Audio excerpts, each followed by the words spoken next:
Proclamação do Evangelho de Jesus Cristo, escrito por João. Glória a vós, Senhor. Naquele tempo, Jesus respondeu aos judeus: meu Pai trabalha sempre, portanto, também eu trabalho. Então os judeus ainda mais procuravam matá-lo, porque além de violar o sábado, chamava Deus de seu Pai, fazendo-se assim igual a Deus. Tomando a palavra, disse Jesus aos judeus: em verdade, eu vos digo, o Filho não pode fazer nada por si mesmo, ele faz apenas o que vê o Pai fazer. O que o Pai faz, o Filho o faz também. O Pai ama o Filho e lhe mostra tudo o que ele mesmo faz. E lhe mostrará obras maiores ainda, de modo que ficareis admirados. Em verdade, eu vos digo, quem ouve a minha palavra e crê naquele que me enviou, possui a vida eterna. Não será condenado, pois já passou da morte para a vida. Em verdade, eu vos digo, está chegando a hora, e já chegou, em que os mortos ouvirão a voz do Filho de Deus, e os que a ouvirem viverão. Porque assim como o Pai possui a vida em si mesmo, do mesmo modo concedeu ao Filho possuir a vida eterna. Eu não posso fazer nada por mim mesmo. Eu julgo conforme o que escuto, e meu julgamento é justo, porque não procuro fazer a minha vontade, mas a vontade daquele que me enviou. Palavra da salvação. Glória a vós, Senhor. Vamos acolher a palavra com uma salva de palmas.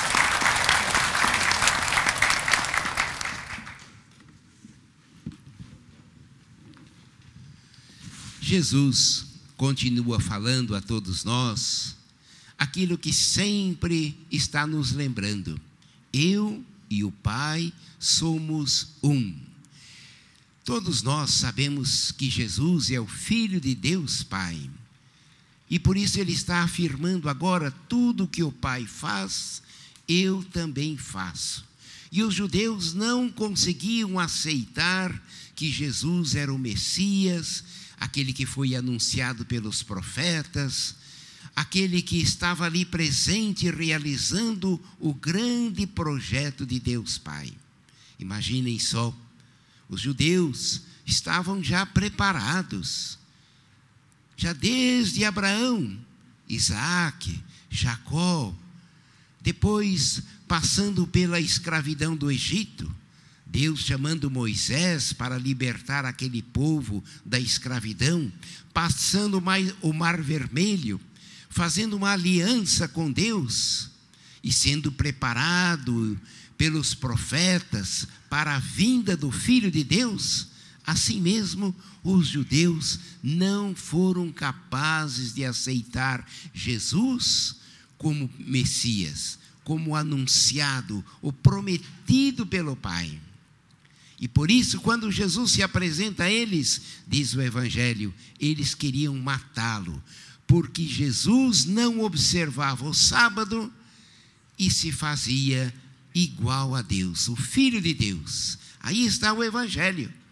A dificuldade dos judeus de aceitarem Jesus como o Filho de Deus, o Messias. Então os profetas falaram muitas vezes: ele virá, ele será aquele que irá libertar o povo de toda a escravidão. Os profetas vieram justamente com esta missão, para manter o povo nesta fidelidade, nesta esperança da chegada do Messias. Mas os judeus não aceitavam Jesus como Filho de Deus. A gente pode imaginar também nos nossos tempos, muitos ainda continuam não aceitando Jesus como Filho de Deus, e tem dificuldade hoje para olhar a eleição do novo Papa com os olhos da fé. Ontem ainda a gente via na televisão, num canal leigo, a gente via fazendo propostas, pesquisas. Quem será o novo Papa? Será este? Será aquele? Terá este ou aquele nome? Então levam tudo na linha da sociedade atual, não na linha da fé, nos olhos da fé. Eu dizia para o povo da nossa comunidade lá de Cristo Rei, a paróquia de Cristo Rei de Campinas, onde eu procuro animar a comunidade também nessa linha da fé. O Papa já está escolhido. Os cardeais fecharam as portas para ficar em oração, para ouvir a voz do Espírito Santo, porque o Espírito Santo já escolheu o novo Papa. E agora está soprando, está inspirando os cardeais para que eles escolham certo aquele que deve dirigir os destinos da igreja, o povo de Deus, hoje, agora, aqui na nossa história. E se não escolherem, Deus vai dar um jeito. Porque já no passado, quem estuda a história da igreja, sabe que alguns papas demoraram pouco tempo. Houve até época em que havia 2 papas e Deus deu um jeito. Então nós estamos escolhendo o novo Papa na linha da fé. Assim como os judeus tinham dificuldade de aceitar Jesus como Filho de Deus, assim também muitos irmãos nossos da sociedade atual olham tudo na ordem política, econômica, social, achando que tudo acontece segundo humanos. Mas nós temos fé, nós acreditamos que agora está sendo escolhido o sucessor de Pedro. Nem é o sucessor de Bento XVI, é o sucessor do apóstolo Pedro. Porque Jesus chamou os apóstolos e depois escolheu a Pedro e disse: tu és Pedro, e sobre esta pedra eu edificarei a minha igreja. Sobre esta rocha eu edificarei a minha igreja. Lembram-se daquele outro texto de São Mateus, capítulo 5 até o 7º? Aí termina: todo aquele que ouve as minhas palavras e as põe em prática é semelhante a um homem prudente que edificou a sua casa sobre a rocha.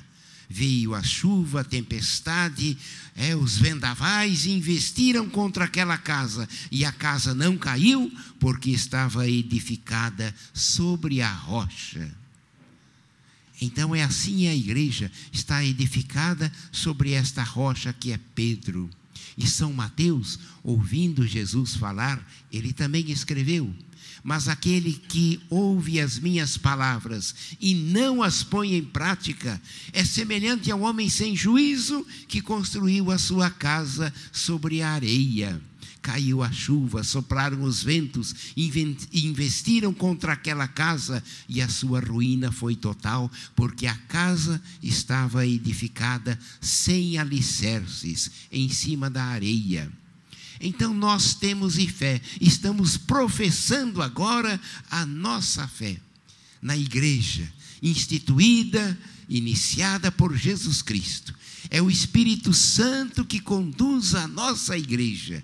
É o Espírito Santo que está presente na nossa igreja e agora está presente nesta assembleia dos cardeais reunidos para esta escolha importante. Como é bom, vejam como Deus faz as coisas caminhar na ordem certa. Quantas acusações que se faziam contra a igreja e se ainda se fazem. A igreja é feita de pessoas humanas, tem santos e pecadores, todos nós somos santos e pecadores, mas agora todas as atenções estão voltadas para a escolha do Papa. Vejam a importância da igreja no cenário mundial, a importância da igreja. As televisões, muitas suspenderam as suas programações para ficarem diretamente nesta escolha, neste momento importante da vida da nossa Igreja Católica. Não somos melhores do que os outros, somos iguais aos outros, e há muitos outros também que estão buscando a Deus. Não conhecem talvez Jesus Cristo, mas outras religiões, outros grupos religiosos, tradições religiosas estão também buscando a Deus, talvez com outros nomes. Não vamos excluir os outros dessa grande realidade daqueles que querem encontrar ao nosso Deus. Vamos fazer a nossa prece, nos unir agora a todos aqueles cardeais que estão reunidos e agora estão debatendo, ouvindo palestras, fazendo orações em comum, orações pessoais, estão buscando na fé quem é aquela pessoa, aquele cardeal que vai escolher, que vai poder ser o Papa, aquele que vai continuar a dirigir a nossa Igreja Católica. Vamos nós também rezar, vocês que estão aí em casa, vamos nós também fazer a nossa prece, a nossa oração pessoal. Obrigado, Senhor Jesus. Olhe para você mesmo agora, sinta quem nós recebemos agora.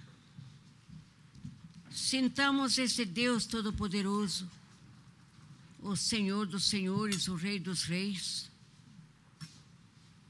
dentro do nosso coração. Com seu corpo e seu sangue, alma e divindade. No momento da consagração aqui, teve a transubstanciação do pão e do vinho. Que a partir desse momento não era mais o pão nem o vinho, mas era a carne e o sangue de Jesus. E é o que nós recebemos agora. Jesus, Deus conosco. Jesus, fonte da vida. Jesus que nos saciou agora com o seu corpo e seu sangue. E dentro de nós está correndo um rio de água viva, que é o próprio Senhor que está derramando esse rio de bênçãos e graças para cada um de nós. E cada vez mais o Senhor pede que nós acreditemos nesse seu amor, que tenhamos fé no Senhor Jesus, que Ele é todo-poderoso.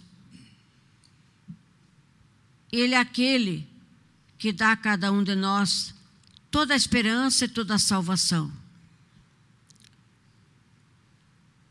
Estamos com Jesus. E Jesus nos pergunta se nós acreditamos nele.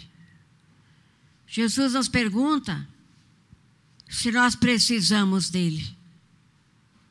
Jesus nos faz uma pergunta: você precisa de mim? Você quer que eu fique no teu coração? Você quer que eu fique na tua família, no teu trabalho, no teu negócio? Ó Senhor Jesus, você sabe quanto nós precisamos de você, na nossa vida de cada dia, no nosso pensar, no nosso agir. Quanto nós necessitamos da tua presença em nosso trabalho, em nossa família. Ó Jesus, nem somos dignos de tanto amor, de tanta esperança que você coloca em nosso coração. Sim, Jesus, nós precisamos muito do Senhor. Fica conosco, Senhor, hoje. Cura-nos, Jesus. Liberta-nos, Senhor. Tira de nós tanta indiferença, tanta dúvida, até mesmo preguiça. Dá-nos um tempo maior para te contemplar, para te adorar, para te dizer que te amamos. Muito obrigado, Jesus, pelo teu poder, pela tua presença viva. E queremos, Jesus, dizer sempre muito obrigado. Nós cremos. Aumenta a nossa fé, Senhor. Dá-nos a graça de colocarmos e pedirmos a todos os nossos queridos, família, amigos, que tenhamos fé. Porque só o Senhor Jesus é aquele que pode nos salvar, nos curar e nos dar toda a vitória. Só o Senhor Jesus. Ele é o nosso Deus, o nosso Senhor, unido com o Pai e o Espírito Santo. Obrigado, Senhor, por nossa santa e querida igreja. Muito obrigado. Queremos ser igreja sempre, Jesus. Não importa o que acontecer, queremos ser da tua igreja, santa, católica e apostólica. Muito obrigado, Jesus. Muito obrigado, Jesus.